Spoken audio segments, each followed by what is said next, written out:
오늘 저희가 윤석열 정부의 강제 동원 배상안의 합의 문제에 대해서 더불어민주당 외통위 위원과 우리 김홍걸 의원님이 공동으로 그 입장을 발표하게 됐습니다. 사실은 이 문제가 2018년에 두 번의 커다란 일이 있었는데요. 하나는 대한민국 대법원에서 강제 동용에 대한 배상 청구권이 소멸되지 않았다라고 하는 이런 판정이 있었고요. 그리고 또 하나는 2018년 11월 16일입니다.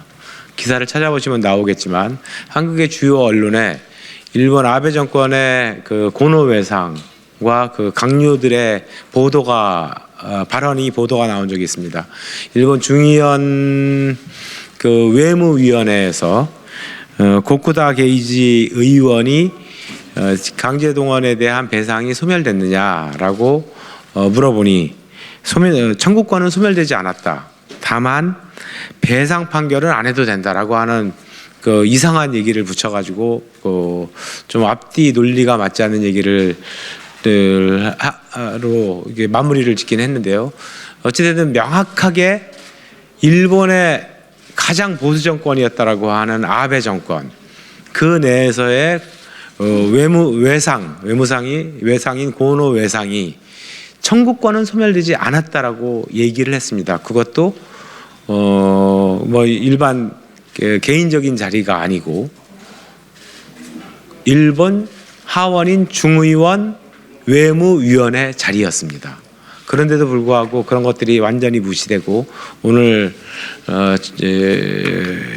뭐 청구권과 관련된 것이 한국 기업이 이제 할 수뿐이 없는 이런 조건에 처하게 돼서 사실은 저희들은 황당하고 분개할 수뿐이 없는 이 상황에 처하게 됐고요. 그래서 민주당 외통위원들과 김홍걸 의원님이 공동으로 성명을 발표하게 됐습니다.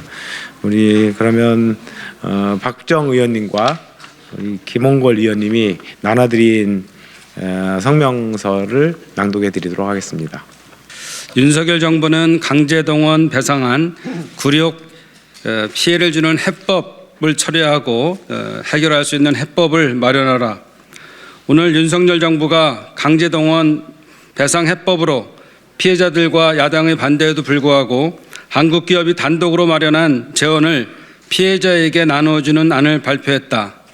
일본의 사과는 기존의 담화를 계승하는 것으로 갈무리하는 식이다. 일본 정부나 전범 기업의 사죄는 물론 윤석열 정부가 그토록 주장했던 일본 측의 성의 있는 호응조차 찾아볼 수 없다. 전형적인 자기 부정적 해법이자 피해자가 아닌 가해자의 눈치를 보는 망국적 외교 굴욕 해법이다.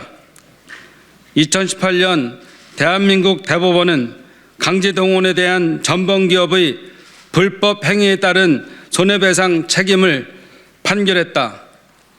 윤석열 정부가 발표한 배상안은 대한민국 헌법 최고기관의 판결을 뒤흔들며 헌법이 명시한 상권 분립의 정신을 일본을 위해 스스로 깨부수는 행위이다.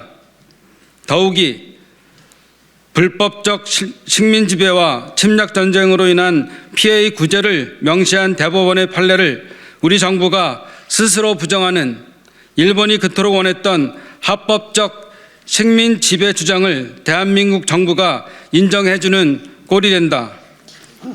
또한 현재 강제동원 사실을 인정하지 않는 일본이 과거의 담화를 계승한다는 것은 일본은 강제동원을 한 사실이 없지만 사과하겠다와 다르지 않다. 이것을 일본 측의 사과로 인정한다는 협의는 내용 없는 사과를 듣기 위해 엎드릴 테니 저리라도 해달라 구걸한 것과 다를 바 없다.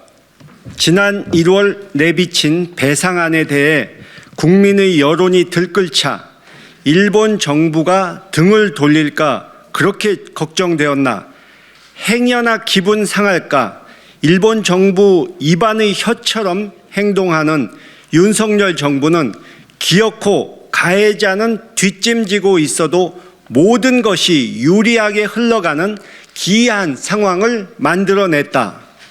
이번 해법은 윤석열 정부가 출범한 이후 피해자 측의 의견을 듣겠다, 최선의 방안을 찾고 있다라고 말했던 강제동원 해법이 결국 짜여진 각본이었다는 것을 확인시켜줄 뿐 국격을 위한 조금의 외교적 노력도 보이지 않는다. 윤석열 정부가 힘있게 말한 미래지향의 한일 관계는 개인 윤석열 대통령의 치적용인지 되묻지 않을 수 없다. 대한민국 정부는 사과와 책임을 바라는 이들의 희망을 모조리 꺾어버리는 선례를 만들고 있다.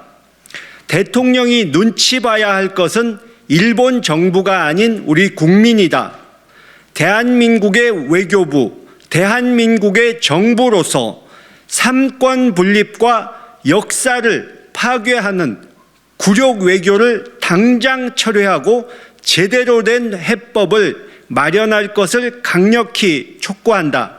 2023년 3월 6일 국회 외교통일위원회 더불어민주당 위원 및 김홍걸 위원 1동.